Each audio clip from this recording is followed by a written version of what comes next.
Christmas Eve, 1895. The Blue Ridge Mountains hold snow like a secret. The air tastes of wood smoke and pine. Somewhere in the wilderness of western North Carolina, electric lights glow against the darkness. Not from a town. Not from a train station. From a house. Except calling Biltmore a house is like calling the ocean a puddle. Picture this: you're standing at the base of a private mountain, and before you rises a château that belongs in the Loire Valley of France, not the forests of Appalachia. 4 acres under one roof. 250 rooms. A banquet hall with a ceiling 70 feet high. Fireplaces that could fit a standing man inside them. Beautiful. Yes. But that's just the façade. This is the story of what it actually cost to build America's largest private residence. Not just in dollars, though we'll get to those staggering numbers. But in human labor. In political compromise. In family sacrifice. In the invisible machinery that kept the fantasy alive when the money started to run out. Because here's what the postcards don't tell you: Biltmore was designed to be self-sustaining. It failed. Spectacularly. And the story of how it survived is darker, stranger, and more desperate than the fairy tale they sell at the gift shop. If you're fascinated by the real cost of American luxury, by the machinery behind the beauty, hit that subscribe button. You're going to want to see where this investigation leads. Let's begin in 1888, 7 years before those Christmas lights, when one shy Vanderbilt looked at a malarial swamp in North Carolina and saw potential. George Washington Vanderbilt II was not supposed to build monuments. He was born in 1862, the youngest grandson of Cornelius Vanderbilt, the Commodore, the man who built a shipping and railroad empire so vast it made him the richest American of his era. When the Commodore died in 1877, he left behind $95 million. In today's money, that's north of $2 billion. The Vanderbilt children inherited that fortune. And they spent it like American royalty. George's brothers built mansions in Manhattan and Newport. They threw parties that cost more than most Americans earned in a lifetime. They raced yachts. They married European aristocrats. They competed to see who could burn through their inheritance the fastest. But George was different. He was bookish. Scholarly. He spoke 8 languages. He collected rare books and art. He traveled Europe not to party, but to study architecture, forestry, and agriculture. He was shy in ballrooms but animated in libraries. And in 1888, at age 26, he visited Asheville, North Carolina, for his health. The mountain air was said to be restorative. He stayed with his mother at a boarding house. And he saw something no one else did. The land around Asheville was cheap. Devastated, actually. Centuries of poor farming practices had left the soil exhausted. The forests had been clear-cut. The locals were struggling. To most visitors, it looked like a wasteland. George saw potential. He began to buy. Not a lot. Not a mansion's worth. He bought 125,000 acres. To put that in perspective, that's roughly the size of modern-day Chicago. He wanted to create a self-sustaining estate, a working example of scientific forestry and agriculture, a private retreat where he could read, think, and experiment. He wanted to prove that damaged land could be healed. Noble goal. Expensive goal. He hired the best minds money could buy. Richard Morris Hunt, America's first formally trained architect, the man who designed the pedestal for the Statue of Liberty. And Frederick Law Olmsted, the visionary behind Central Park, the father of American landscape architecture. Hunt would design the house. Olmsted would design the land. The plan was ambitious. Hunt modeled the house after 3 French chateaux from the 16th century, Blois, Chenonceau, and Chambord. It would be built in the Chateauesque style, a romantic architectural fantasy of turrets, gargoyles, and limestone grandeur. But it would also be modern. Cutting edge. It would have electricity, central heating, indoor plumbing, elevators, refrigeration, and a fire suppression system. It would be a fusion of old world beauty and new world technology. Olmsted's job was even more daunting. He had to transform 125,000 acres of degraded farmland into a sustainable, productive landscape. He would plant forests. build roads, create gardens, engineer water systems. The scale was unprecedented. The cost was incalculable. Construction began in 1889. Let that date sink in for a moment. 1889. Before airplanes. Before trucks. Before modern cranes. Everything, every brick, every stone, every timber, had to be brought in by rail and wagon and then hauled up a mountain by hand and mule. The logistics alone were staggering. To understand what it took to build Biltmore, you need to understand the numbers. Not just the romantic statistics they print on the brochures, but the raw, grinding reality of moving matter through space in the 19th century. The house required 11 million bricks. Not purchased locally. Manufactured on-site. George built a brick kiln and a woodworking factory directly on the property because transporting that volume of material was impossible. The foundation alone required tons of limestone, quarried from Indiana and shipped by rail to Asheville, then transported by wagon up unpaved mountain roads. The roof required thousands of slate tiles. The floors required rare woods, oak from England, walnut from Italy, marble from Spain. And then there was the glass. The windows were not standard size. They were custom, some of them floor to ceiling, designed to flood the interior with mountain light. Every pane had to be imported, crated, and installed by hand. The workforce peaked at over 1,000 men. Stonemasons, carpenters, plasterers, glaziers, electricians, plumbers, landscapers. They worked 6 days a week. Sun up to sundown. The project took 5 years. 5 years of wages. 5 years of materials. 5 years of problem solving in real time as Hunt and Olmsted adapted their designs to the terrain, the weather, and the budget. And the budget was spiraling. George had initially estimated the project would cost around $1 million. By the time construction was complete, the true figure was closer to $5 million. In today's dollars, adjusted for inflation, that's over $150 million. Let that sink in. $150 million. For a private home. In the mountains. In North Carolina. And that was just the construction cost. But here's what the official tours don't emphasize: who actually built it. The workforce was not a romantic assembly of European master craftsmen. It was a mix. Yes, there were skilled stonemasons brought over from Europe, artisans who carved the gargoyles and limestone flourishes that give Biltmore its fairy tale silhouette. But the bulk of the labor, the foundation work, the hauling, the digging, the brickmaking, was done by local men. Poor men. Men who had been subsistence farmers on that exhausted land. Men who needed the work desperately. George paid them. He paid them better than the average wage in the region, actually. But let's be clear, this was not charity. This was industrial-scale construction. The men worked in dangerous conditions. They hauled stone up scaffolding. They operated kilns. They dug trenches in all weather. And they were building a palace for a man who would never have to worry about money a single day in his life. There's a paternalism baked into the Biltmore story. George genuinely believed he was helping the region. He built housing for his workers. He brought in jobs. He later funded schools and a hospital. He saw himself as a benevolent steward. But stewardship is not the same as equality. The workers built the house. George owned it. And once it was finished, most of them would never set foot inside it again. Christmas 1895. The house is finished. George opens the doors to his family and friends for the first time. Imagine you're a guest arriving that night. You step out of the carriage onto the esplanade, and the house looms above you, glowing with electric light. You've seen mansions before. Newport, Manhattan, Paris. But this is different. This is a château in the wilderness, and the contrast is dizzying. You step through the front doors into the entrance hall, and you stop. You have to stop.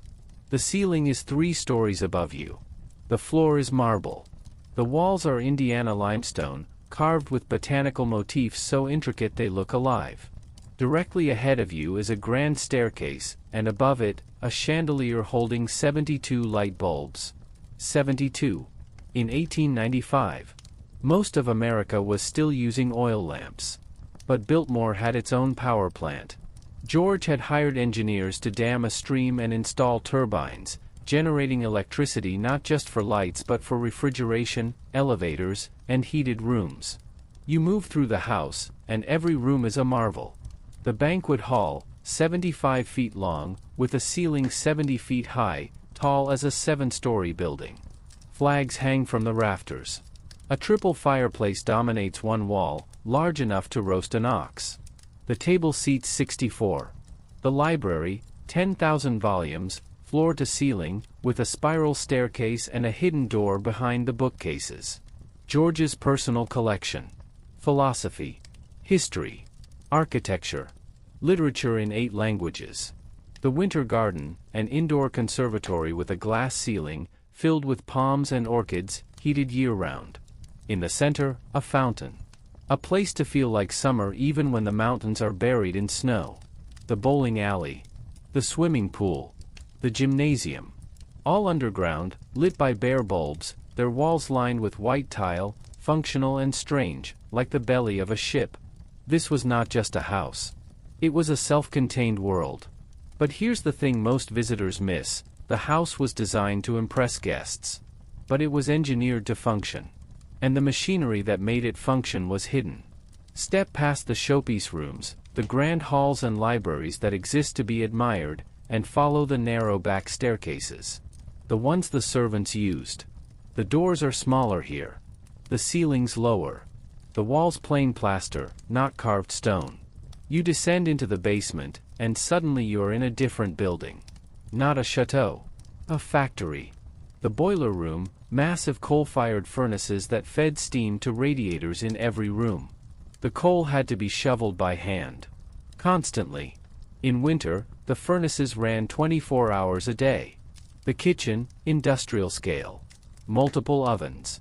A rotisserie large enough for whole sides of beef. A dumbwaiter to carry food up 3 floors to the banquet hall. The kitchen staff worked in heat that could reach 100 degrees, even in winter. The laundry, massive sinks, wringer machines, drying racks.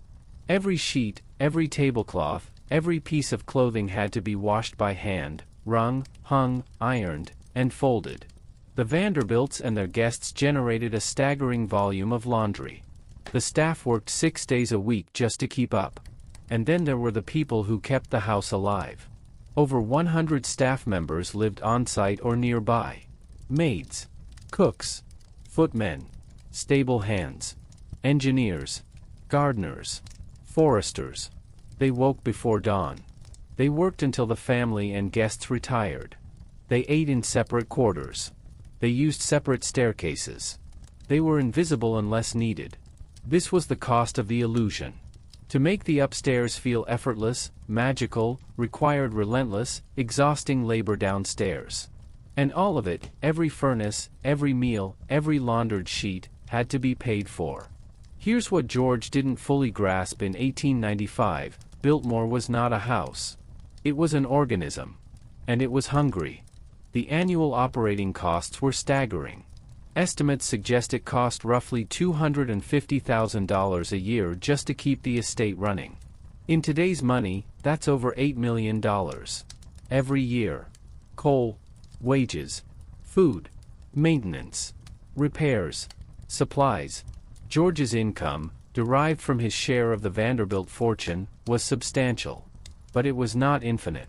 And unlike his grandfather, George was not generating new wealth. He was living off investments and inheritance. The estate was supposed to be self-sustaining. That was the dream. The farms would produce food. The forests would produce timber. The dairy would produce milk and butter. The estate would pay for itself. It didn't. The land was recovering, yes. Olmsted's scientific forestry was working. The forests were growing back. But forestry is a long-term investment. Trees take decades to mature. The revenue from timber sales was negligible compared to the costs. The farms helped, but they couldn't cover the wages of 100 staff members. So George subsidized it. Month after month, year after year, he poured his personal fortune into keeping Biltmore alive. And then, in 1913, everything changed. The United States Congress passed the 16th Amendment, establishing a federal income tax. For the first time in American history, the wealthiest citizens were required to pay a percentage of their income to the government. For families like the Vanderbilts, this was catastrophic. George's annual income was now being taxed heavily. The money he had been using to subsidize Biltmore was suddenly reduced. The machine was still hungry. But the fuel was running out. 1913. The income tax passes. George's financial cushion shrinks. The estate's operating costs do not. He starts making cuts. Small ones at first. Reducing staff. Scaling back on luxury purchases. Delaying maintenance projects. But Biltmore is not a house you can simply turn off. The roof needs constant repair. The heating system requires coal deliveries weekly. The gardens require full-time gardeners or they revert to wilderness within a season. George is beginning to realize what many Gilded Age millionaires realized too late: wealth is not the same as liquidity. He is asset-rich and cash-poor. His fortune is tied up in investments, properties, and the estate itself. And then, in March 1914, George travels to Washington, D.C., for an emergency surgery. Appendicitis. Routine by today's standards. Dangerous in 1914. The surgery goes wrong. George Washington Vanderbilt II dies on March 6, 1914, at the age of 51. He leaves behind his wife, Edith, and their only child, Cornelia, age 13. And he leaves behind Biltmore. Let that sink in for a moment. The man who conceived the estate, who spent 25 years and millions of dollars building and maintaining it, is gone. And his widow is left holding the bill. Edith Stuyvesant Dresser Vanderbilt was not born into wealth. She came from a respectable but modest family. She married George in 1898, 3 years after Biltmore opened, and she fell in love with both the man and his vision. But love does not pay the coal bill. When George dies, Edith inherits the estate.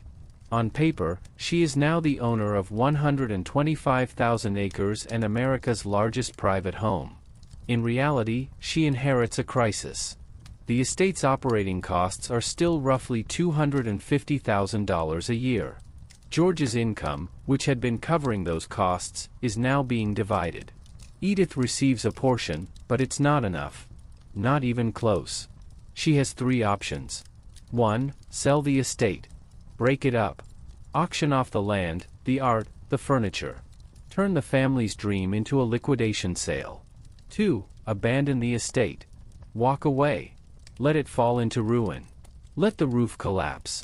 Let the forest reclaim it. 3. Fight. Find a way to make the estate sustainable, even if it means sacrificing the original vision.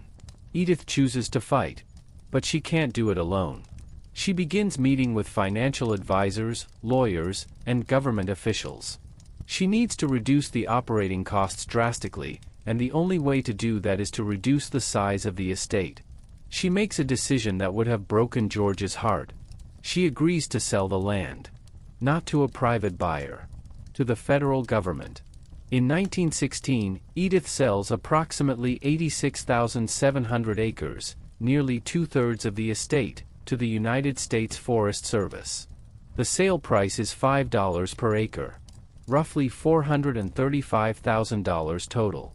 The government uses the land to create the Pisgah National Forest, one of the first national forests in the eastern United States. On one level, this is a conservation victory. The land George and Olmsted had spent decades restoring, replanting, and managing scientifically is now protected forever. It will never be logged out again. It will never be subdivided into cheap farmland. But on another level, it's a surrender. George's vision was a private, self-sustaining estate. Now, 2/3 of it is gone. Edith is left with roughly 8,000 acres and the house. And the house is still eating money. The 1920s are a strange, fragile decade for Biltmore. Edith manages to keep the estate running, but barely. She continues to make cuts. She reduces staff. She closes off entire wings of the house to save on heating costs.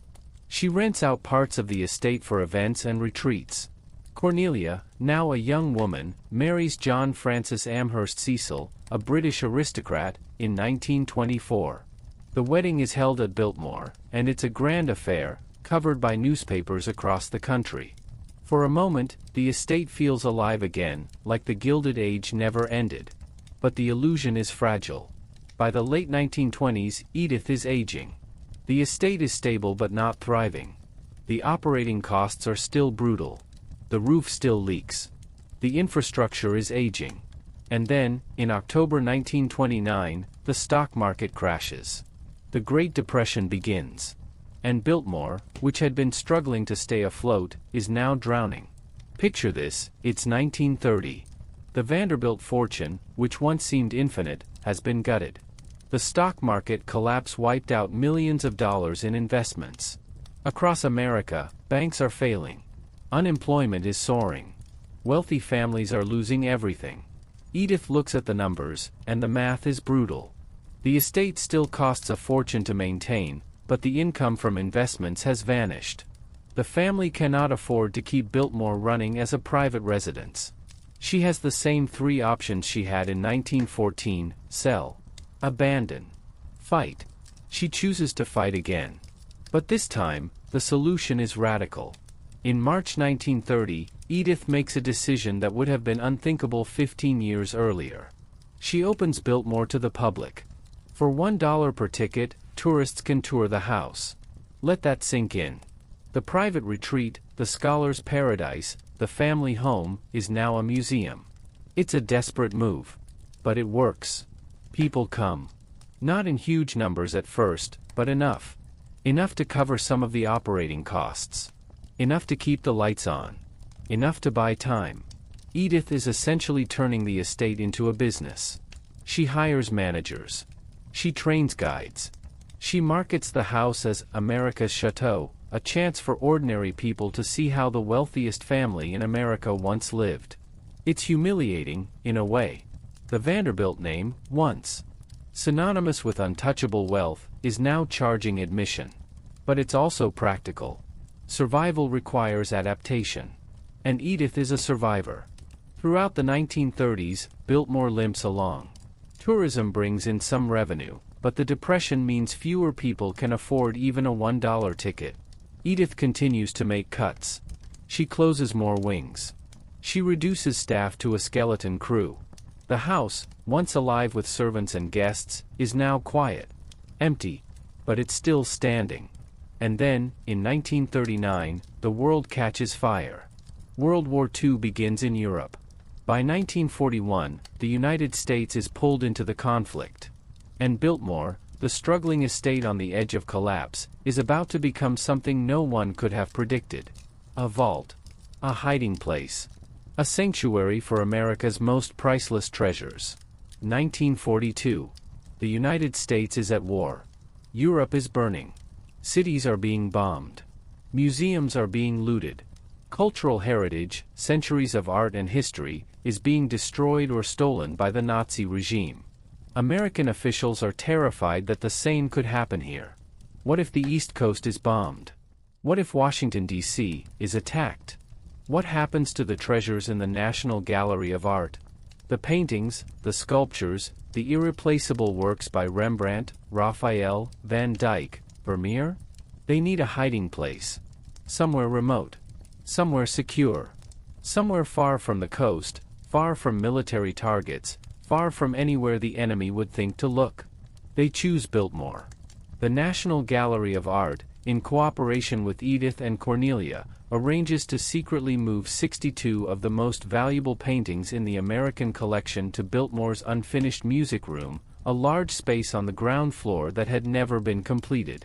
The paintings arrive in crates, under cover of night, transported by unmarked trucks. No press. No announcements. The public is not told. For the duration of the war, Biltmore functions as a secret vault. Think about that for a moment. The house that was on the verge of bankruptcy, the house that had been forced to open to tourists just to survive, is now trusted with protecting some of the most important cultural artifacts in the Western world. The music room is climate-controlled. Guards are posted. The paintings are stored in custom crates, carefully monitored. And for 3 years, they remain safe.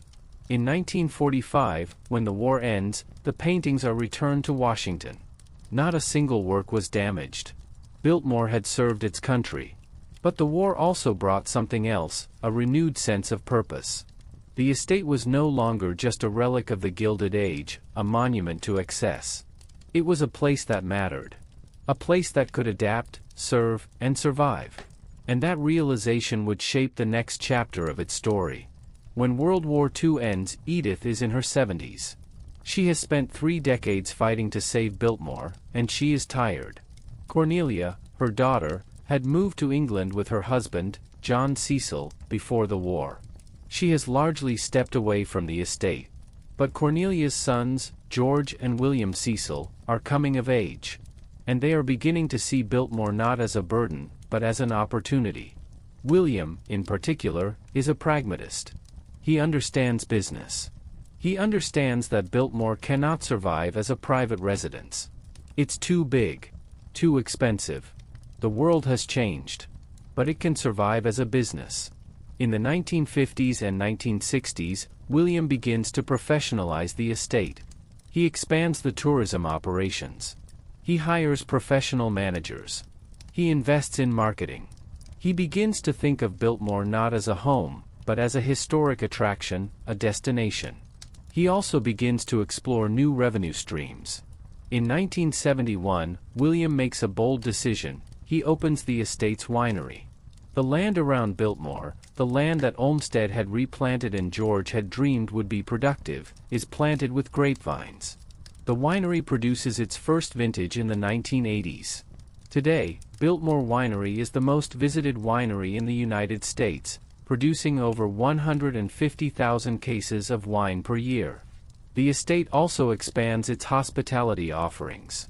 They build a hotel on the property. They host weddings, corporate events, and holiday celebrations.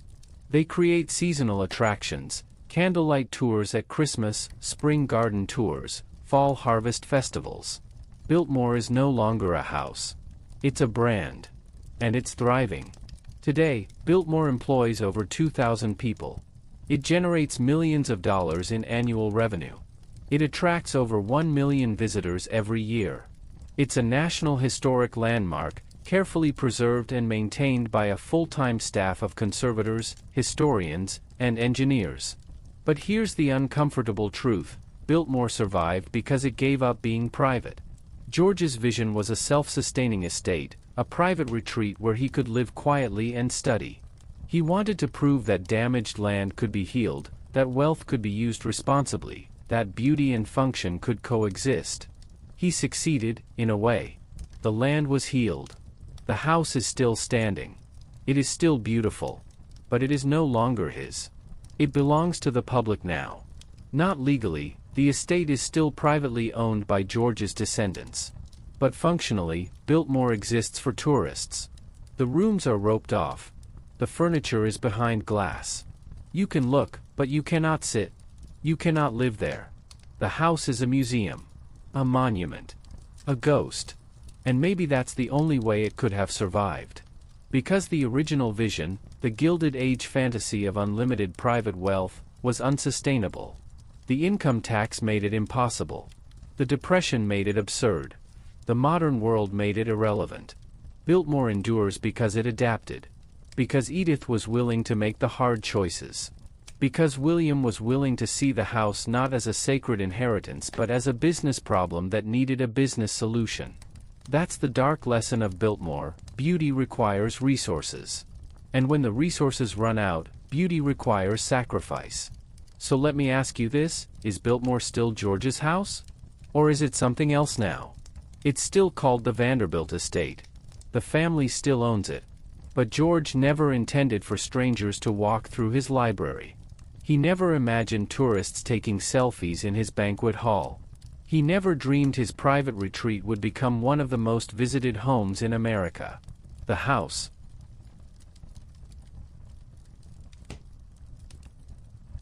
survived. But the vision died. And maybe that's true of all monuments. Maybe the price of endurance is compromise. The White House was burned and rebuilt. Mount Vernon was turned into a museum. Monticello is now a tourist site where guides talk honestly about the enslaved people who built it. Nothing stays pure. Nothing stays private. If you want a thing to last, you have to let it change. Biltmore is not the house George built anymore. It's the house Edith saved. The house William monetized. The house the public, through their ticket purchases, keeps alive. And in that sense, it belongs to all of us now. Whether that's a tragedy or a triumph depends on what you value more, the purity of the original vision, or the fact that the house still stands. But let's go back to the beginning. Because there's a thread we need to pull before we close this story. We've talked about George's vision, Edith's sacrifice, William's business acumen. But what about the 1,000 men who built the house? What about the 100 servants who kept it running? Their names are not on plaques. Their portraits are not in the gallery. When you tour Biltmore, the guides talk about the Vanderbilts. They talk about Hunt and Olmsted. They talk about the architecture and the art.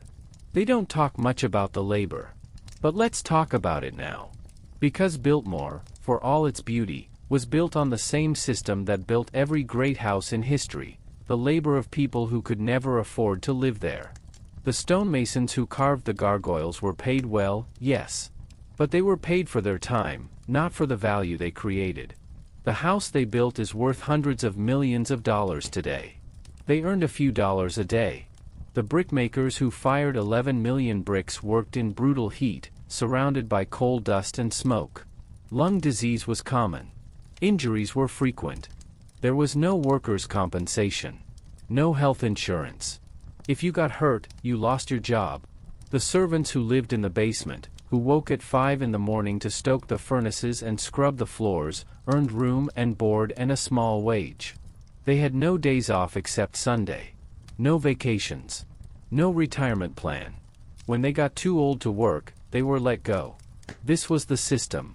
Not unique to Biltmore. Not unique to the Vanderbilts.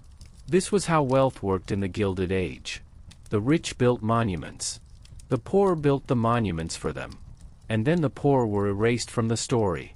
So here's a question. When we admire Biltmore, what are we admiring?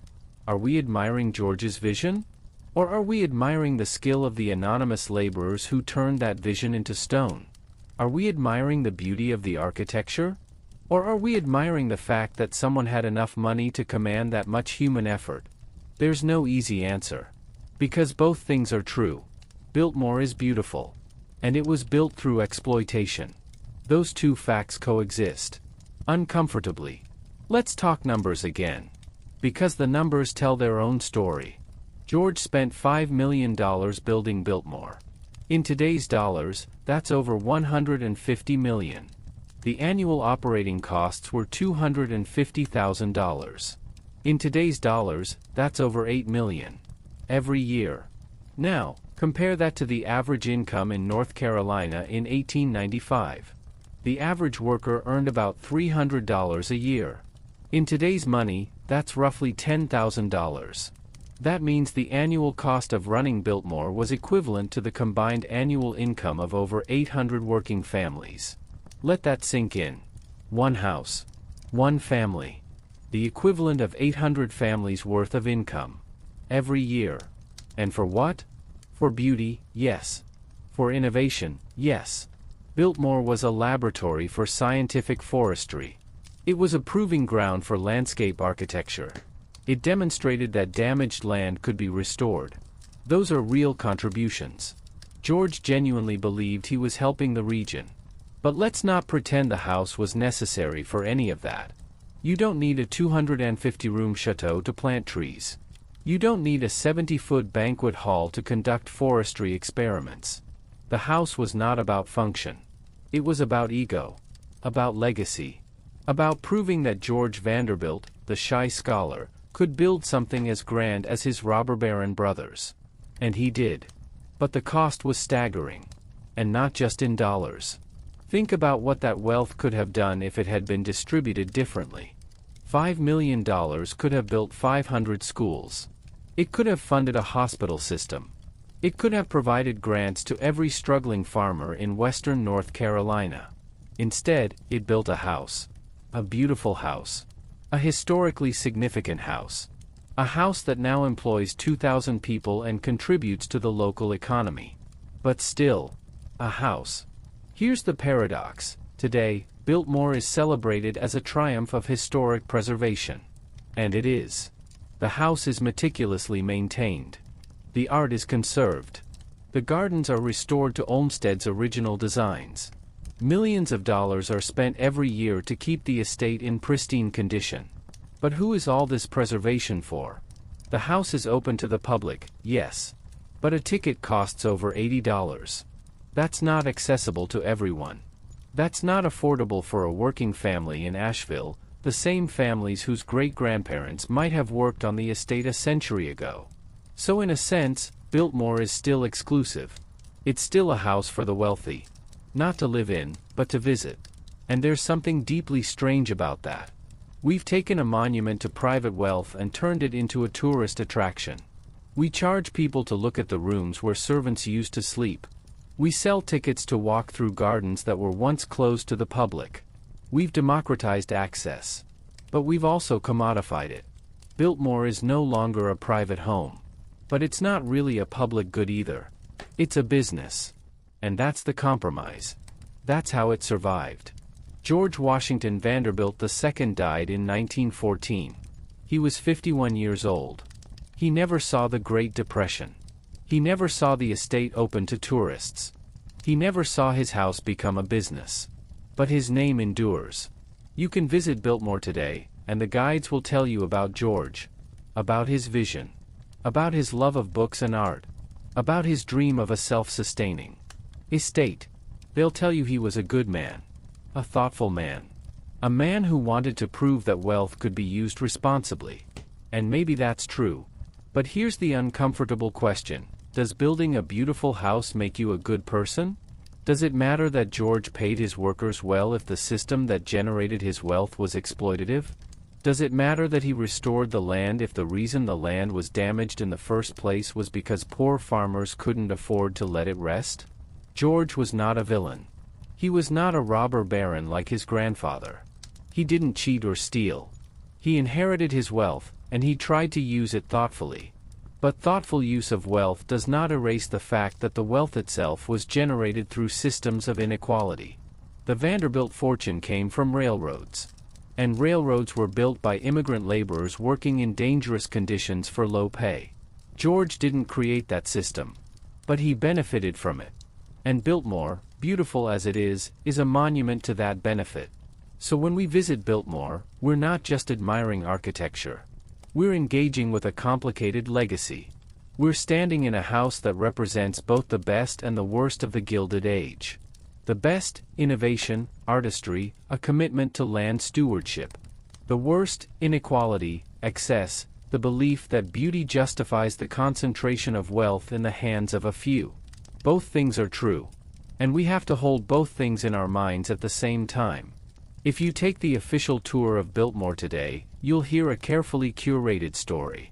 You'll hear about George's love of books. About how he spoke 8 languages.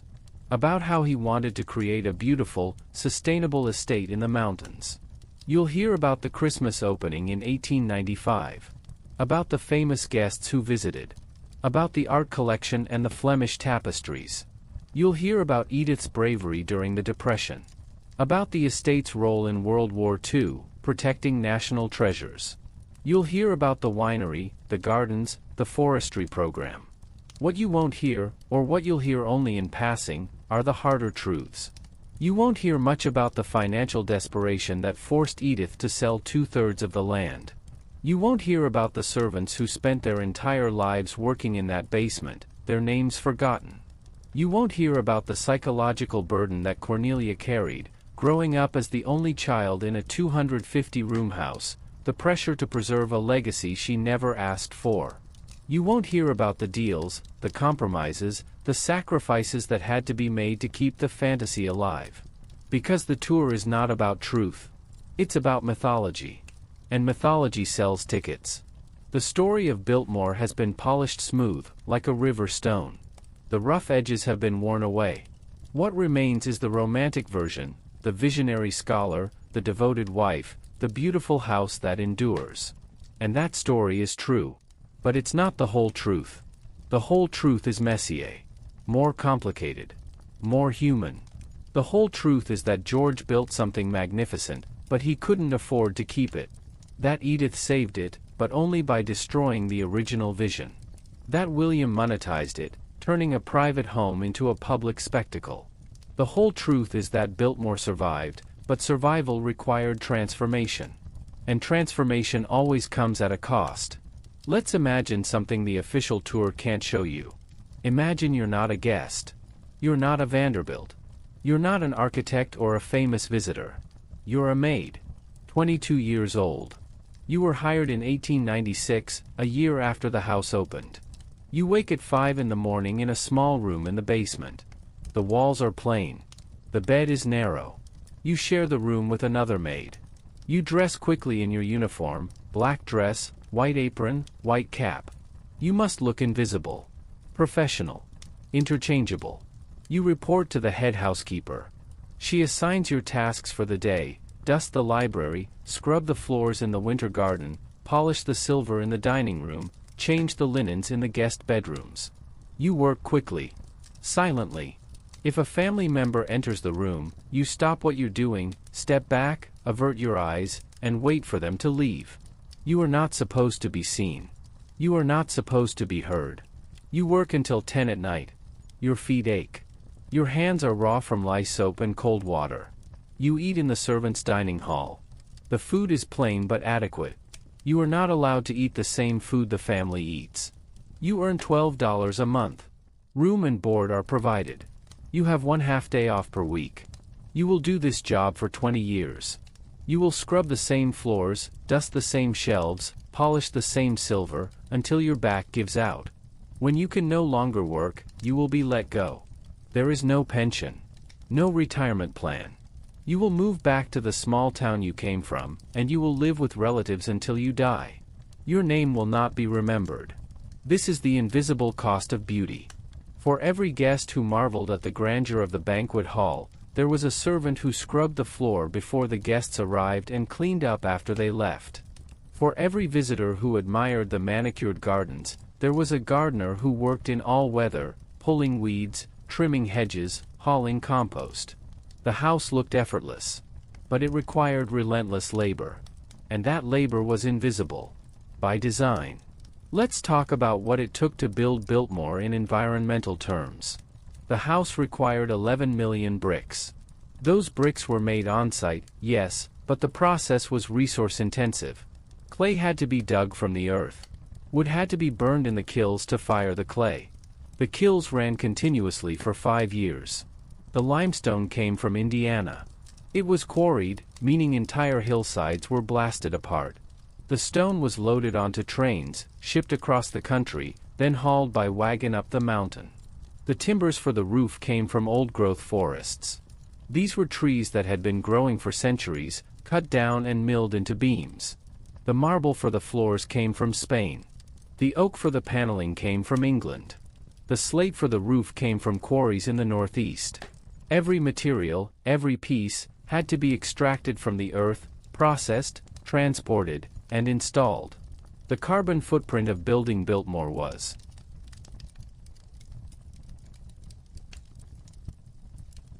enormous. Not a consideration in 1890, but worth thinking about today. And then there's the ongoing environmental cost. Heating a 250-room house in the winter requires a staggering amount of energy. Even today, with modern HVAC systems, the estate uses an enormous amount of electricity and gas. In the early years, the house burned coal. Tons and tons of coal. Every week, coal had to be delivered, hauled into the basement, shoveled into the furnaces by hand. The house was a machine that consumed resources constantly. Coal, wood, water, food, energy. It still does. Today, Biltmore is more efficient. They've installed modern systems. They use LED lighting. They've implemented water conservation measures. But the fundamental reality remains: maintaining a house this size requires a constant input of resources. And that's the cost of beauty. We've talked about the financial cost. the human cost, the environmental cost. But let's talk about the psychological cost. What is it like to inherit a house you can't afford? A legacy you didn't ask for? Edith faced that burden after George died. She was 52 years old, a widow, suddenly responsible for an estate that was bleeding money. She spent the rest of her life trying to save it. Not because she loved the house, necessarily, though maybe she did. But because it was George's dream. And to abandon it would have been to dishonor his memory. That's a heavy weight to carry. Cornelia faced it too. She grew up in that house. It was her childhood home. But it was also a prison. She couldn't just live there. She had to perform. She had to be the Vanderbilt heiress. She had to marry well. She had to preserve the legacy. When she moved to England, it was an escape. She left Biltmore behind. She let her sons deal with it. And William and George Cecil faced it too. They inherited a business problem disguised as a house. They could have walked away. Sold it. Let it become a hotel or a theme park or a ruin. But they didn't. They chose to fight for it. To turn it into a functioning business. To ensure that it would endure. That's a lifetime of work. A lifetime of pressure. A lifetime of living in the shadow of a house. And for what? For legacy. For the idea that the house means something. That it represents something worth preserving. But is it worth the cost? Is it worth spending your entire life managing a monument to someone else's dream? That's a question each generation has had to answer for themselves. And each generation, so far, has answered yes. But the cost is real. And it's worth acknowledging. Today, over 1 million people visit Biltmore every year. They come from all over the world. They come to see the largest private home in America. They come to walk through the gardens, tour the winery, take photos in front of the château. They come to experience, for a few hours, what it might have been like to live like a Vanderbilt. But what do they actually see? They see the public-facing rooms, the grand staircase, the library, the banquet hall, the winter garden, the bedrooms. They see the beauty, the craftsmanship, the art. What they don't see, what they can't see, is the infrastructure. The boiler room still exists, but it's not on the tour. The servants' quarters are closed to the public. The coal delivery entrance is hidden behind landscaping. The machinery that made the fantasy possible has been erased from view. And that's intentional. Because the tour is selling a dream. And dreams don't include boiler rooms. The tour is selling the idea that beauty is effortless. That grandeur is natural. That wealth is a kind of magic that allows you to live in a chateau and never think about the coal that heats it. But beauty is not effortless. It requires labor. It requires resources. It requires people working behind the scenes, invisibly, to maintain the illusion. And when we tour Biltmore, we're complicit in that illusion. We pay our $80. We walk through the ropes. We admire the furniture. We take our photos. And we leave. We don't think about the staff who vacuumed the rugs that morning. Who polished the woodwork. Who cleaned the bathrooms in the visitor center. We don't think about the fact that the reason the house looks so perfect is because people are working constantly to maintain it. We see the dream. We miss the machinery. And maybe that's the point. Maybe the value of Biltmore, as a tourist attraction, is that it allows us to escape from the grind of everyday life and imagine, for a few hours, what it would be like to live without worry, without labor, without constraint. Maybe that's what we're paying for. Not the house. The fantasy. But fantasies have costs. And someone always pays them. Let's talk about Asheville. Because Biltmore doesn't exist in a vacuum. It exists in a city, in a region, in an economy.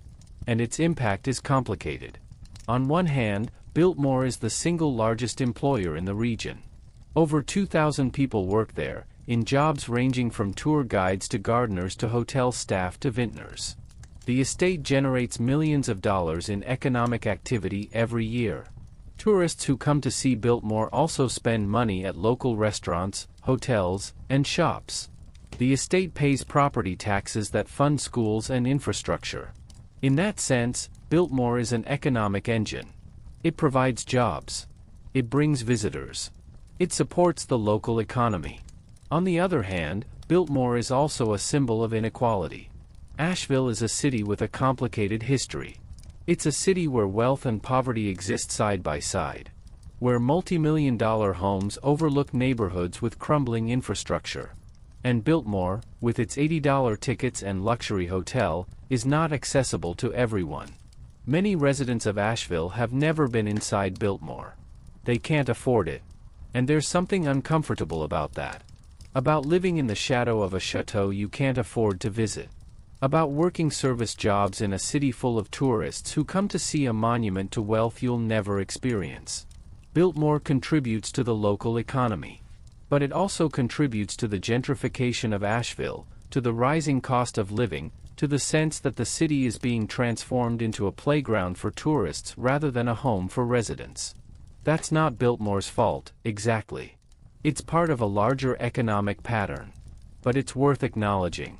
Because the story of Biltmore is not just the story of a house. It's the story of how wealth shapes communities, for better and worse.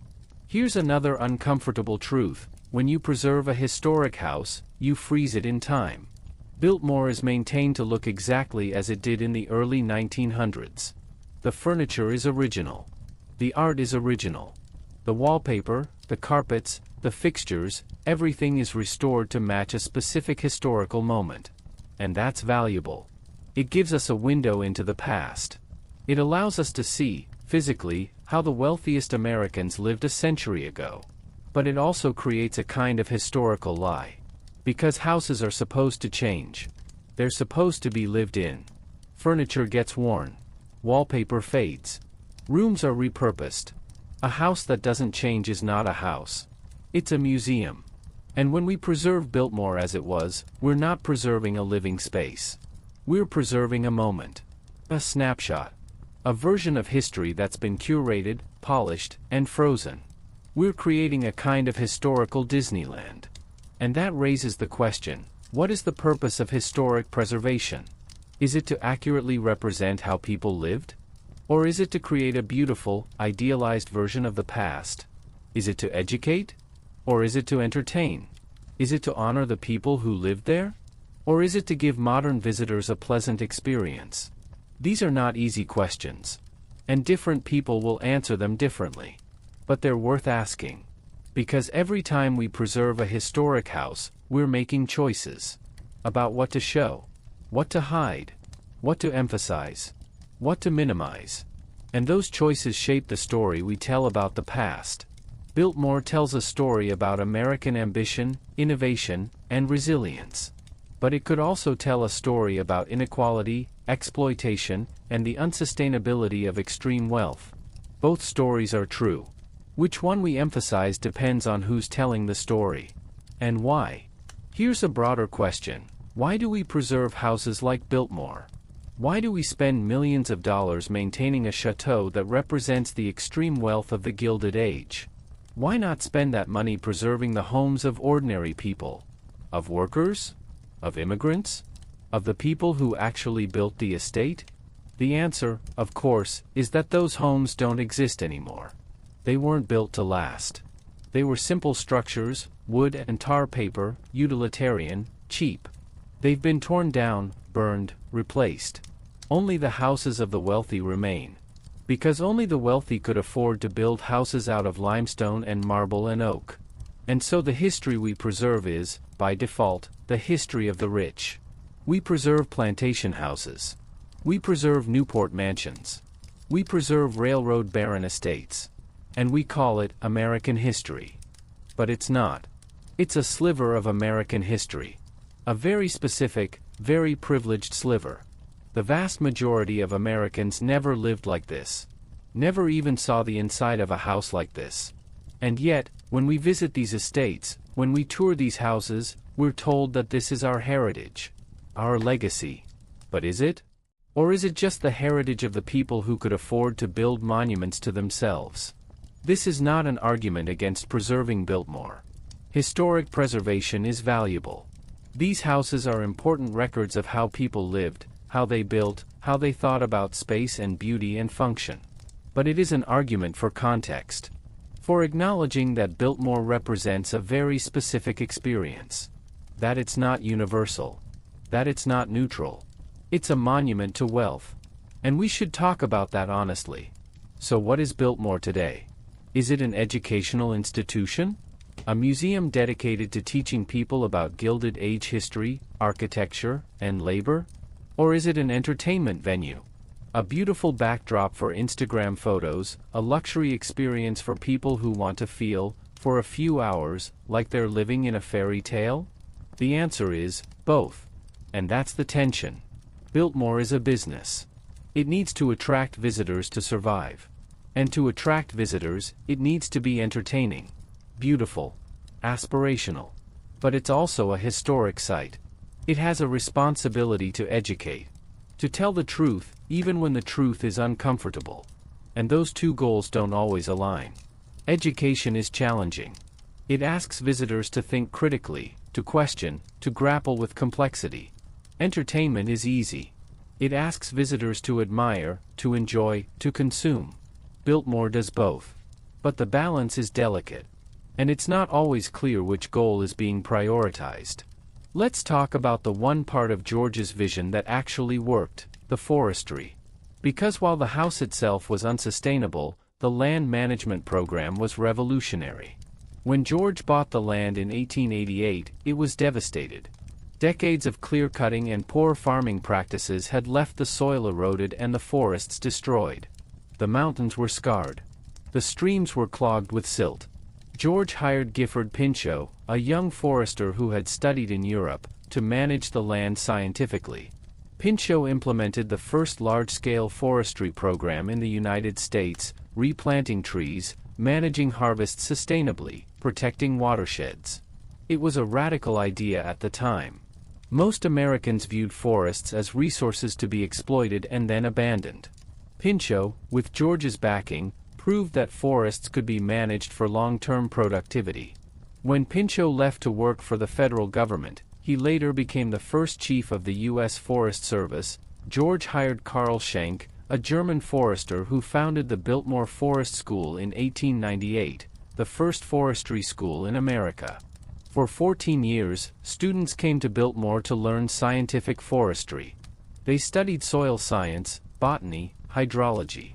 They learned how to survey land, manage timber harvests, and replant forests sustainably. The school closed in 1913, but its impact was profound. Many of its graduates went on to work for the U.S. Forest Service, spreading the principles of sustainable forestry across the country. And when Edith sold 86,000 acres to the federal government in 1916, that land became the Pisgah National Forest, one of the first national forests in the eastern United States. Today, those forests are thriving. They're protected. They provide habitat for wildlife, recreation for hikers and campers, and economic benefits for the region through sustainable timber harvests. This is George's real legacy. Not the house. The forest. The house is beautiful, but it's a monument to excess. The forest is functional. It serves the public good. It will outlast the house by centuries. And it exists because George, for all his flaws, genuinely believed in stewardship. He believed that wealth came with responsibility. That land should be cared for, not exploited. That belief, more than the château, is worth celebrating. Let's give credit where it's due. As a work of architecture, Biltmore is extraordinary. Richard Morris Hunt was at the peak of his career when he designed it. He synthesized elements from 3 French châteaux, Blois, Chenonceau, and Chambord, and adapted them to the American landscape. The result is something unique. Not a copy, but a reinterpretation. A French château designed for the Appalachian Mountains, incorporating American materials and modern American technology. Hunt's attention to detail is staggering. The limestone carvings on the exterior are botanically accurate. They depict plants native to North Carolina. The proportions are meticulously calculated. The structure is engineered to support its own immense weight without steel framing. And the technological innovations were cutting edge. Biltmore had electricity from the start, generated by a hydroelectric plant on the estate.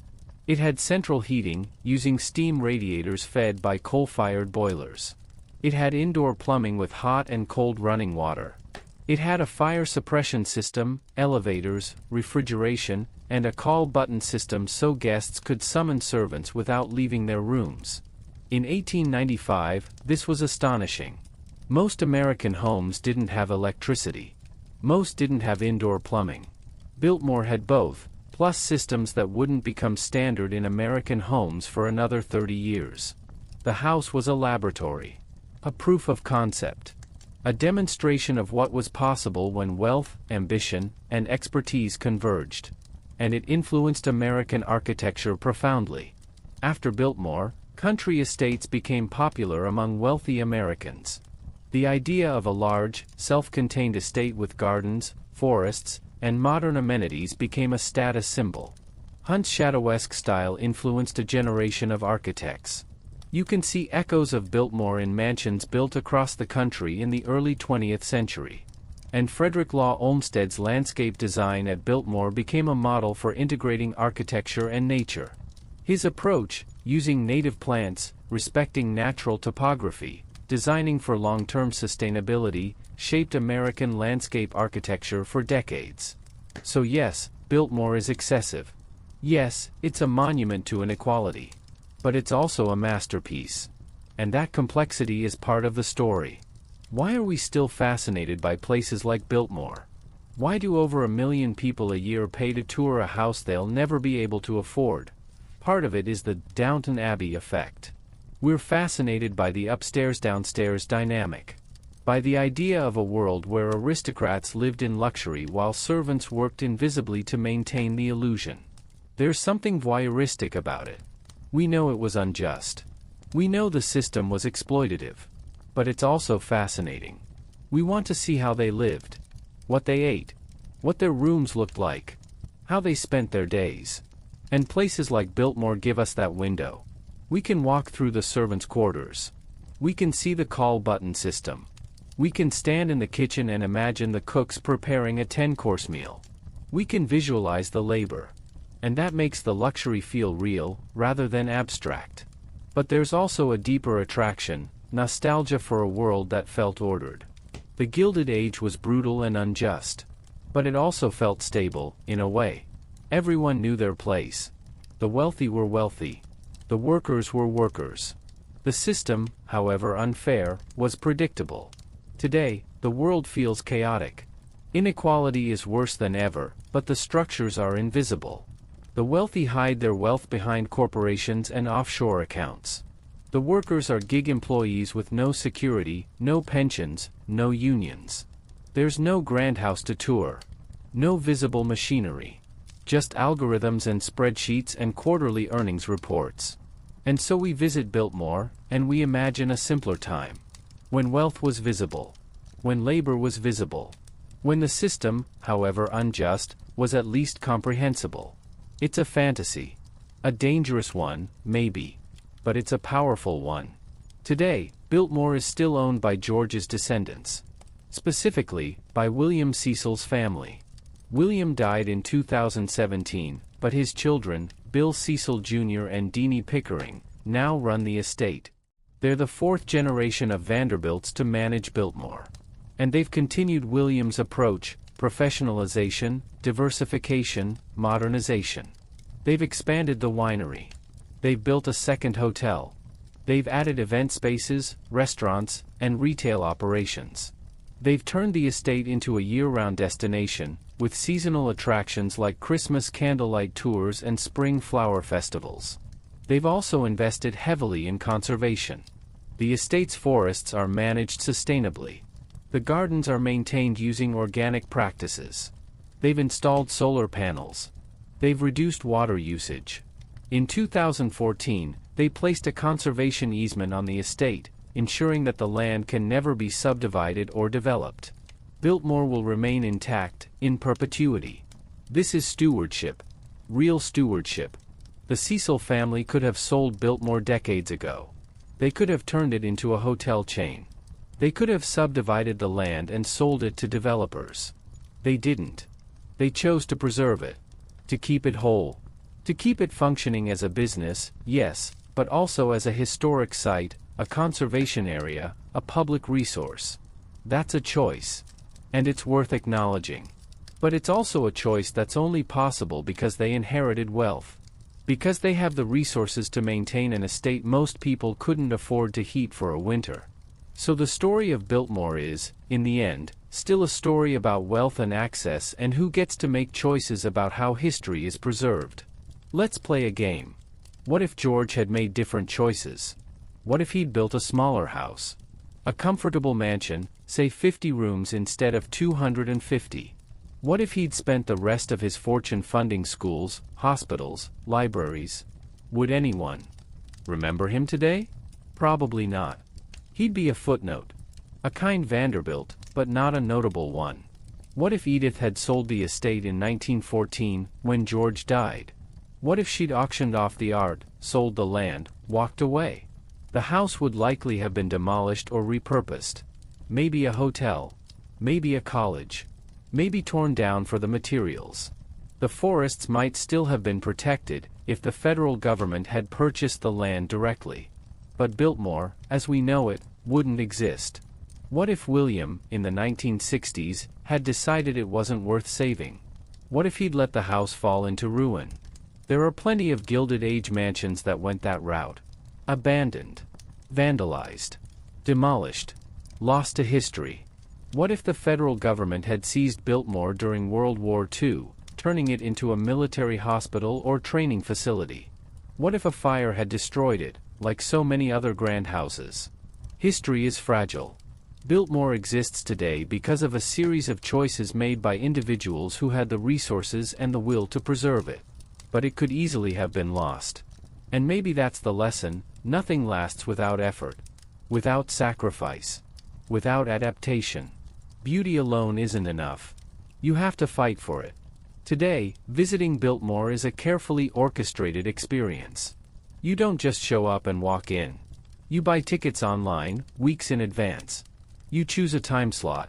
You drive through a gated entrance, past manicured landscapes, to a massive parking lot. From there, you board a shuttle. The shuttle takes you to the house, narrating the history along the way.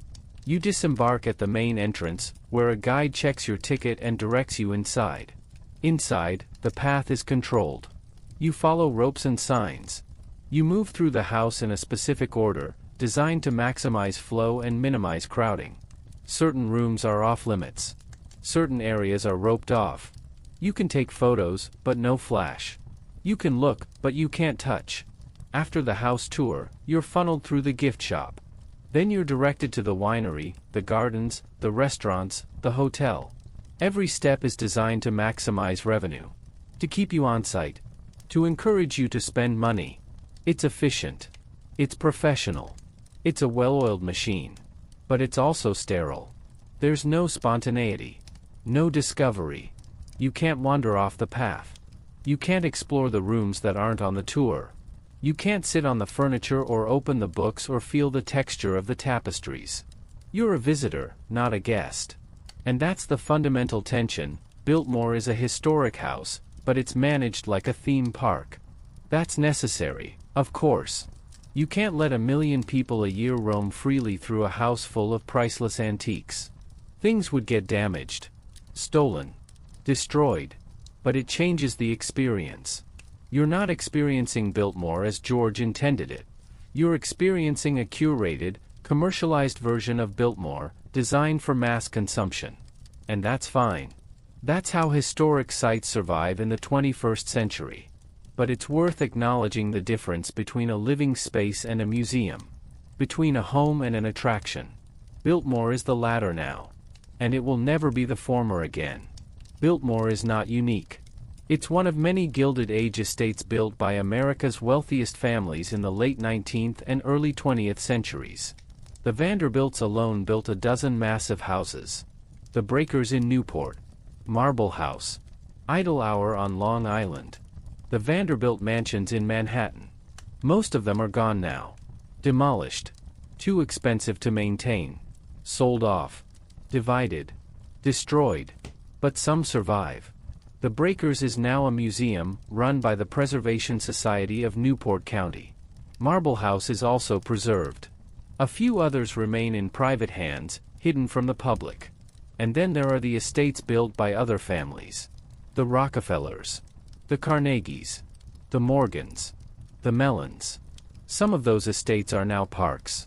Rockefeller Center in New York was built on land donated by the Rockefeller family. Acadia National Park in Maine was created from land donated by wealthy families, including the Rockefellers. Some are museums. Some are hotels. Some are colleges. And some are ruins. The Gilded Age was an era of monument building. The wealthiest Americans competed to see who could build the most extravagant house, throw the most lavish party, live the most opulent life. And then the money ran out. The income tax came. The Depression came. The fortunes shrank. The houses became liabilities. Biltmore survived because the Cecil family was willing to adapt. But most estates didn't. The lesson is clear: even the grandest monuments are temporary. Without constant maintenance, without adaptation, they crumble. And so the question is not whether Biltmore will last forever. It won't. Nothing does. The question is, how long can we keep it standing? And what will it cost? Here's something interesting: the way people experience Biltmore is changing. Older visitors, baby boomers and Gen X, tend to approach it with reverence. They admire the craftsmanship. They appreciate the history. They see it as a monument to American ambition and innovation. Younger visitors, millennials and Gen Z, tend to approach it more critically. They're fascinated, yes, but they're also asking harder questions. Why did one family need this much space? Why didn't they use their wealth to help more people? How is it fair that this house exists while people in Asheville are struggling with affordable housing? They're not wrong to ask those questions. And the estate is starting to respond. Recent tours have incorporated more information about the workers who built the house, about the environmental impact, about the economic realities of maintaining the estate. They're acknowledging the complexity, the discomfort. And that's progress. Because the goal of historic preservation shouldn't be to glorify the past. It should be to understand it, to see it clearly, to learn from it. Biltmore is a monument to wealth. But it's also a monument to labor, to innovation, to environmental stewardship, to resilience. All of those things are true. And we should be able to hold all of them in our minds at the same time. Walk through Biltmore today, and you'll see something George never imagined: hundreds of people holding up phones, taking selfies, recording videos for Instagram and TikTok. Biltmore has become a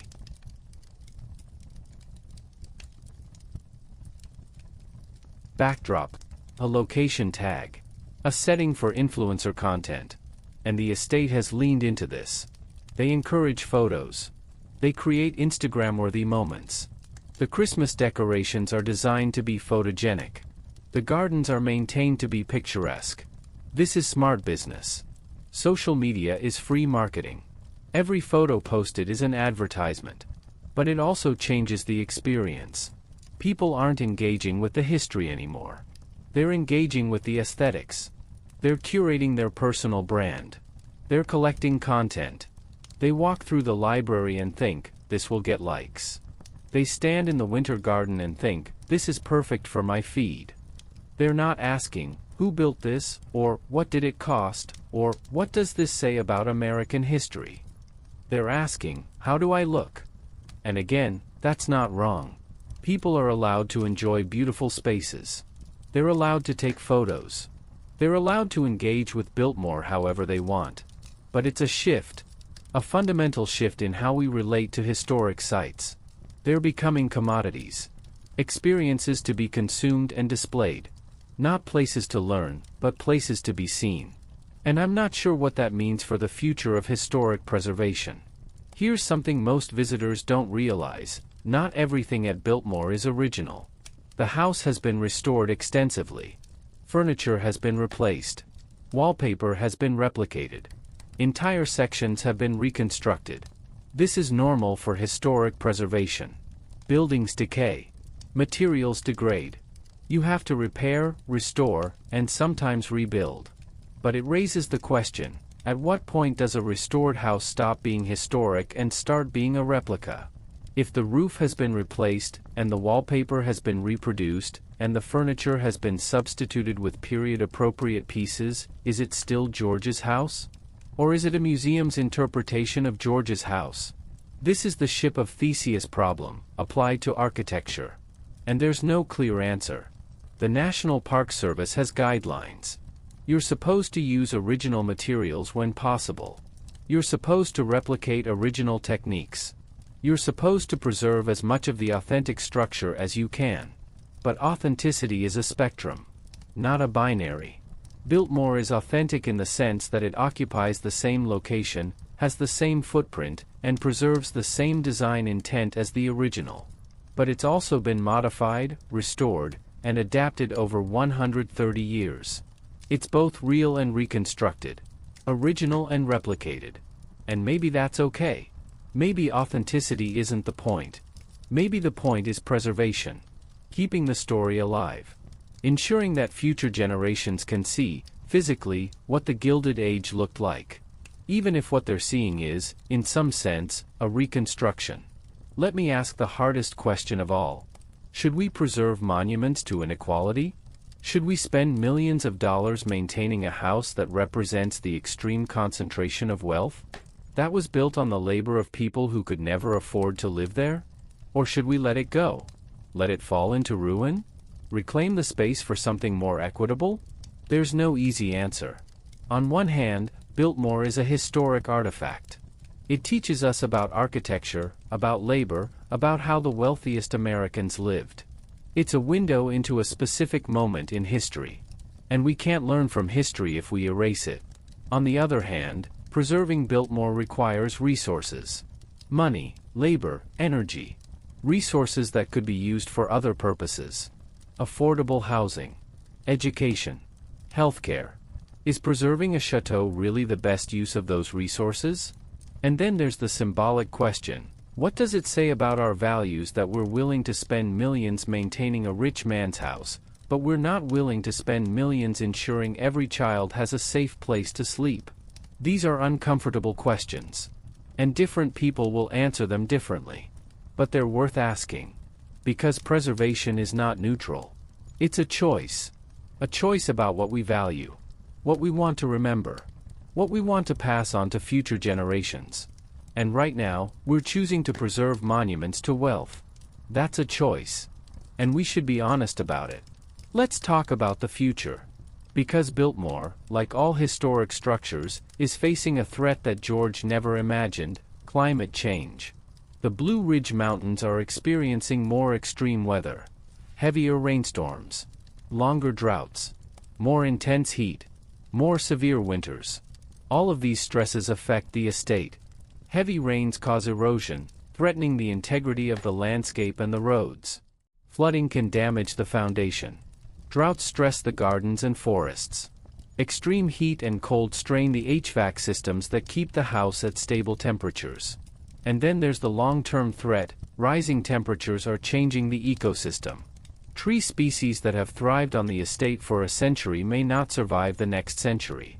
Invasive species, previously kept in check by cold winters, are spreading. The estate is adapting.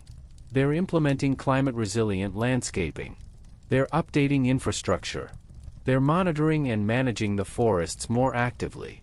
But adaptation costs money. Constant money. And that raises the question, how long can Biltmore survive in a changing climate? Will it still be standing in 2100?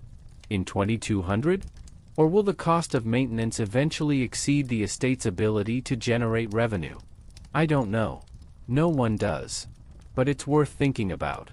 Because the same forces that are threatening Biltmore are threatening historic sites around the world. Rising sea levels are endangering coastal landmarks. Wildfires are threatening historic buildings in the west.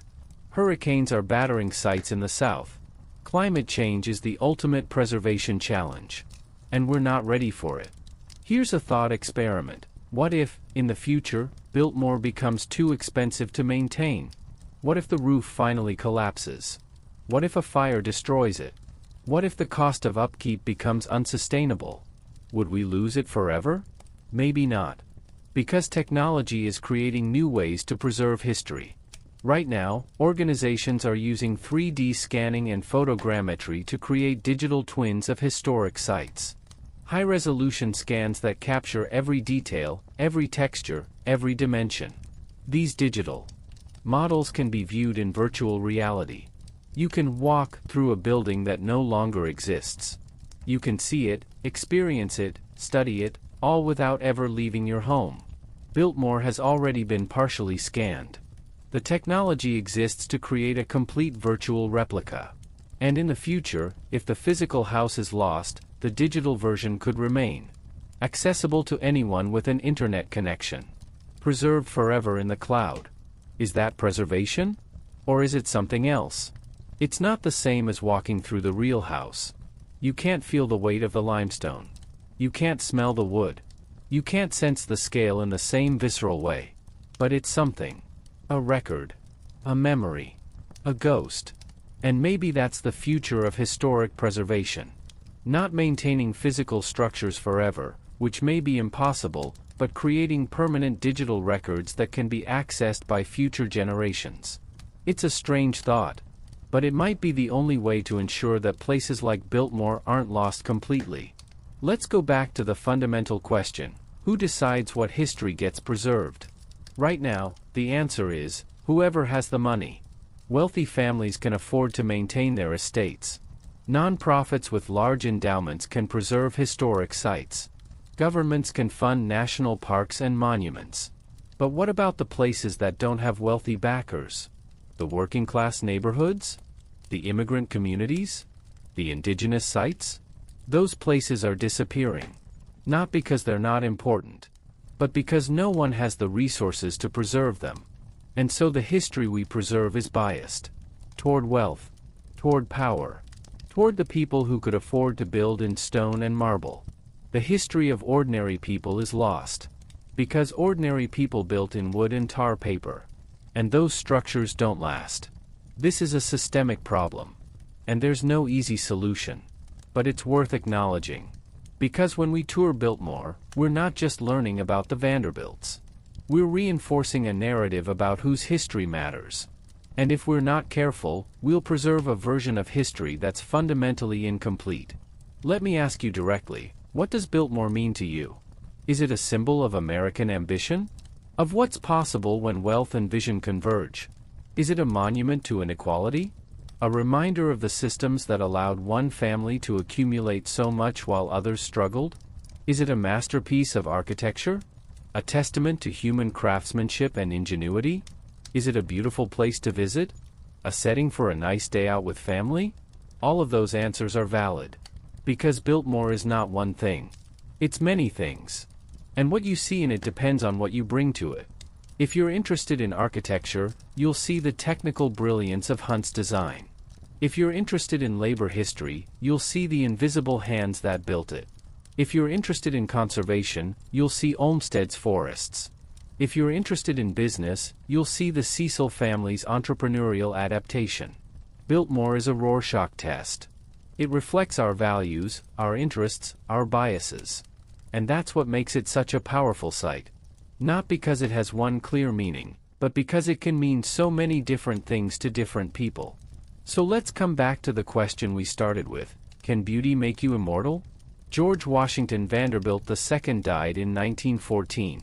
He's been dead for over a century. But his name endures. His house endures. His vision, in a fractured and compromised way, endures. People still visit. People still marvel. People still say his name. In that sense, yes. He achieved a kind of immortality. But at what cost?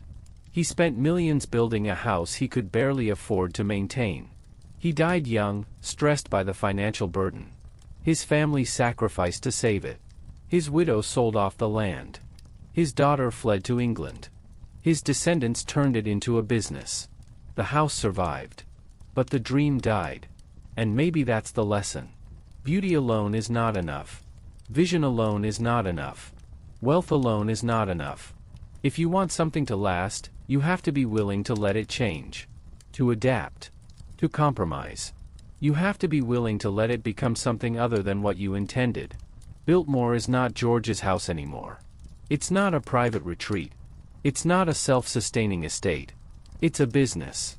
A museum. A tourist attraction. And that's how it survived. So what happens next? Biltmore will continue. For now. The Cecil family is committed to preserving it. They have the resources. They have the will. But nothing lasts forever. Someday, decades or centuries from now, Biltmore will face another crisis. Another turning point. Another moment where survival requires transformation. And the people who inherit that crisis will have to make choices. The same hard choices Edith made. The same pragmatic choices William made. They'll have to ask, is this worth saving? And if so, what are we willing to sacrifice to save it? I don't know what they'll decide. I don't know if Biltmore will still be standing in 2200. I don't know if it will remain a family-owned business or become a public trust or slowly decay into a ruin. But I know this, the story of Biltmore is not over. It's still being written. And the next chapter will be shaped by the same forces that shaped every chapter before it: money, labor, vision, and the willingness to adapt when the world changes. Here's what I hope you take away from this story. There are no simple heroes or villains. George was not a hero. He was a wealthy man who built a monument to his own taste. But he also believed in conservation. He funded the first forestry school in America. He treated his workers better than most employers of his era. He was neither saint nor monster. He was human. Complicated. Flawed. Edith was not a hero. She made the hard choices necessary to save the estate. But those choices involved selling land, turning a private home into a tourist attraction, and perpetuating a system where wealth and legacy matter more than equity. She was neither saint nor martyr. She was a survivor. Pragmatic. Determined. William was not a hero. He turned Biltmore into a profitable business. But he also ensured it would survive. He placed conservation easements on the land. He invested in sustainable practices. He was neither saint nor entrepreneur. He was a steward. Practical. Forward-thinking. And the workers who built Biltmore were not victims. They had agency. They chose to take the jobs. They earned wages. They supported their families. But they were also exploited. Paid less than the value they created. Forgotten by history. Erased from the narrative. They were neither saints nor victims. They were workers. Skilled. Resilient. Human. This is the truth of history. It's complicated. Messy. Full of contradictions. And we do a disservice to the past when we flatten it into simple narratives of good and evil. Biltmore is a monument to wealth. And to labor. And to vision. And to exploitation. And to innovation. And to resilience. All of those things are true. At the same time. And we have to hold all of them in our minds. Even when it's uncomfortable. So if you visit Biltmore, what should you do with this knowledge? Should you feel guilty? Should you boycott? Should you refuse to support a monument to inequality? I don't think so. But I do think you should visit critically. Thoughtfully. With awareness. When you walk through the banquet hall, think about the servants who cleaned it. When you admire the library, think about the workers who couldn't read. When you stand in the gardens, think about the land that was sold to keep the house alive. Don't just consume the beauty. Engage with the complexity. Ask questions. Read beyond the placards. Research the history that's not on the tour. And when you leave, think about what it means that we preserve houses like this while millions of people struggle to afford housing at all. Think about what it means that we spend millions maintaining a château while public schools crumble. Think about what our preservation priorities say about our values. You don't have to have answers. But you should ask the questions. Because that's how we learn from history. Not by venerating it. Not by destroying it. But by engaging with it. Critically. Honestly. Let's talk about who benefits from Biltmore today. The Cecil family, obviously. They own the estate. They profit from it. The 2,000 employees. They earn wages, benefits, careers. the local businesses. Restaurants, hotels, shops. They benefit from the tourists who come to see Biltmore. The federal and state governments. They collect taxes on the revenue generated by the estate. The visitors. They get to experience a piece of history. To walk through a château. To escape, for a few hours, into a different world. And, in a broader sense, all of us. Because Biltmore preserves a piece of American history. A record of how people lived, how they built, how they thought about beauty and function and legacy. So the benefits are real. And they're distributed, to some degree. But the benefits are not evenly distributed. The Cecil family benefits far more than the hourly employees. Tourists with $80 to spend benefit more than local residents who can't afford a ticket. Wealthy visitors who can afford to stay at the hotel benefit more than day trippers on a budget. This is not unique to Biltmore. This is how capitalism works. But it's worth acknowledging. Because when we talk about the success of Biltmore, we should ask, success for whom? Imagine, for a moment, a different timeline. What if George, instead of building Biltmore, had used that $5 million to endow a university? Vanderbilt University exists, funded by his grandfather Cornelius. But imagine a Vanderbilt University of the South, in Asheville, focused on forestry, agriculture, and environmental science. Imagine the impact that could have had. Thousands of students educated over a century. Research that advanced sustainable land management. A lasting intellectual legacy. Or what if George had used the money to build affordable housing? To fund hospitals and schools? To create a foundation that provided grants to struggling farmers? Would anyone remember him? Maybe not. Probably not. But would the world be better? Arguably, yes. Or here's another alternative. What if Edith, instead of opening Biltmore to tourists, had donated it to the federal government? Turned it into a national park or a public university? Would it have been better preserved? More accessible? More equitably used? Maybe. Maybe not. These are hypotheticals. We can't know. But they're worth considering. Because the choices George and Edith and William made were not inevitable. They were choices. And different choices would have led to different outcomes. And maybe, by imagining those alternatives, we can think more clearly about the choices we make today. About how we use wealth. About what we preserve. About whose history matters. Biltmore is often called America's Château. And it's true that it's modeled on French architecture. But let's put it in global context. Compared to European chateaux, Biltmore is modest. Versailles has over 2,000 rooms. The Palace of Fontainebleau has 1,500. Even smaller chateaux like Chenonceau dwarf most American estates in historical significance. European aristocracy built on a scale that American millionaires, for all their wealth, could never match. Because European aristocracy had centuries of accumulated wealth and the power of the state behind them. American wealth, by contrast, was new, unstable, vulnerable to market crashes and taxes. And so American estates, even the grandest ones, were always precarious. Always one economic downturn away from collapse. That's why so few survive. In Europe, chateaux are maintained by the state, by historic preservation trusts, by public funds. In America, estates like Biltmore survive only if they can generate enough revenue to sustain themselves. That's a fundamental difference. And it shapes what gets preserved and how. It also raises a question: should the government play a larger role in historic preservation? Should estates like Biltmore be taken into public ownership, funded by taxpayers, made freely accessible to all? Or should they remain private, self-sustaining, market-driven? There's no clear answer. Different countries have made different choices. But it's worth thinking about.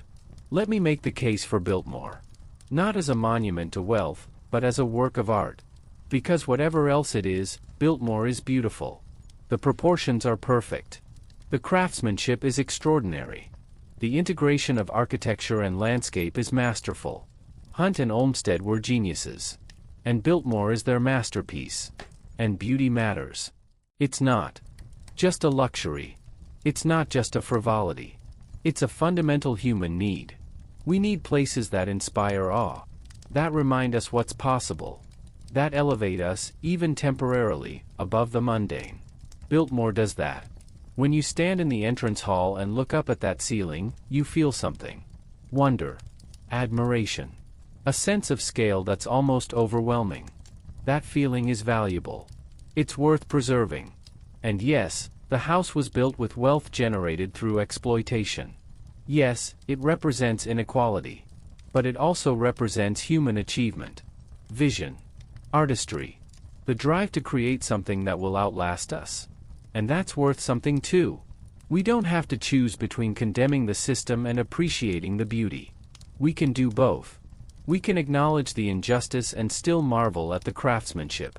We can critique the wealth and still preserve the art. Because art, once created, transcends its origins. It belongs to everyone. It outlives its creator. Biltmore is no longer just George's house. It's ours. All of ours. And we have a responsibility to care for it. Not because it's perfect, but because it's beautiful. And beauty, however compromised its origins, is rare. And fragile. And worth fighting for. So what does Biltmore teach us? It teaches us that beauty requires resources. That vision requires wealth. That nothing grand is built without cost. It teaches us that wealth is fragile. That fortunes rise and fall. That even the richest families can struggle to maintain their monuments. It teaches us that survival requires adaptation. That purity is the enemy of endurance. That if you want something to last, you have to be willing to compromise. It teaches us that history is complicated. That there are no simple heroes or villains. That every monument is built on layers of labor, ambition, exploitation, and innovation. It teaches us that preservation is a choice. That we decide what to remember and what to forget. That the history we preserve reflects our values, not just the past. And it teaches us that beauty, however compromised, matters. That the drive to create something extraordinary, something that will outlast us, is a fundamental human impulse. These are not comfortable lessons. But they're important ones. I've spent hours walking through Biltmore. Reading the archives. Interviewing historians. Trying to understand this strange, beautiful, troubling place. And here's what I've come to believe. Biltmore is not a monument to wealth. It's a monument to impermanence. It's a reminder that nothing lasts. That even the grandest houses, the wealthiest families, the most carefully laid plans, are vulnerable. George built Biltmore to be permanent. To be his legacy. To prove that beauty and function could coexist. And in a way, he succeeded. The house is still standing. His name endures. But the dream died. The vision was compromised. The private retreat became a public attraction. And maybe that's okay. Maybe the lesson is not that we should build monuments, but that we should hold them lightly. That we should appreciate them while they last. Learn from them. Engage with them. But also recognize that they're temporary. That they will change. That they will, eventually, disappear. And that's not a tragedy. That's just the nature of things. So what should you do with this knowledge? Visit Biltmore, if you can. Walk through the house. See the craftsmanship. Marvel at the scale. But also think critically. Ask questions. Engage with the complexity.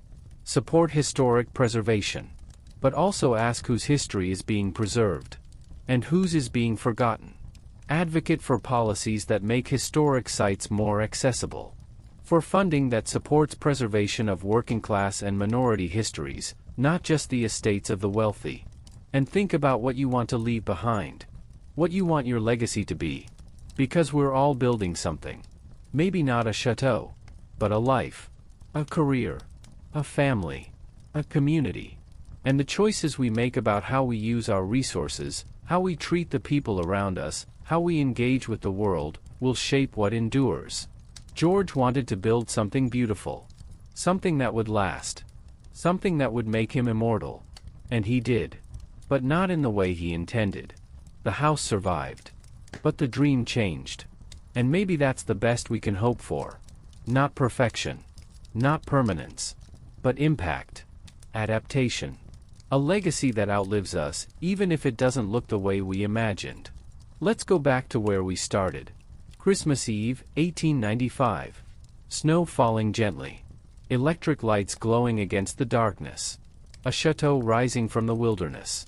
George stands in the entrance hall, looking up at the ceiling, and he feels something. Pride. Satisfaction. A sense that he's created something meaningful. He doesn't know that he'll die in 19 years. He doesn't know that his wife will struggle to save the house. He doesn't know that his grandson will turn it into a business. He doesn't know that 1 million strangers will walk through his library, taking selfies, buying tickets. He doesn't know any of that. He just knows that, in this moment, he's created something beautiful. And maybe that's enough. Maybe that's all we can ask for. Not immortality. Not permanence. Just the chance to create something, however flawed, however temporary, that adds a little beauty to the world. Biltmore is still standing. Against the odds. Against the taxes and the depressions and the fires and the wars. It's still standing. And that's a victory. A strange, compromised, expensive victory. But a victory nonetheless. So that's the dark story of Biltmore. Not the story they tell on the tours. Not the fairy tale about the visionary scholar and the devoted wife and the beautiful house that lived happily ever after. But the real story. The story of a dream that cost millions. The story of a house that nearly died. The story of the compromises, the sacrifices, the transformations that allowed it to survive. It's a complicated story. An uncomfortable story. A human story. And it's worth telling. Because Biltmore is not just a house. It's a mirror. It reflects our values, our priorities, our relationship with wealth and labor and history and beauty. And if we look closely, if we're honest, we might not like everything we see. But that's okay. That's the point of history. Not to make us comfortable. But to make us think. To challenge us. To complicate our understanding. To remind us that nothing is simple. Biltmore is beautiful. And it's built on exploitation. Both things are true. George was a visionary. And he was privileged.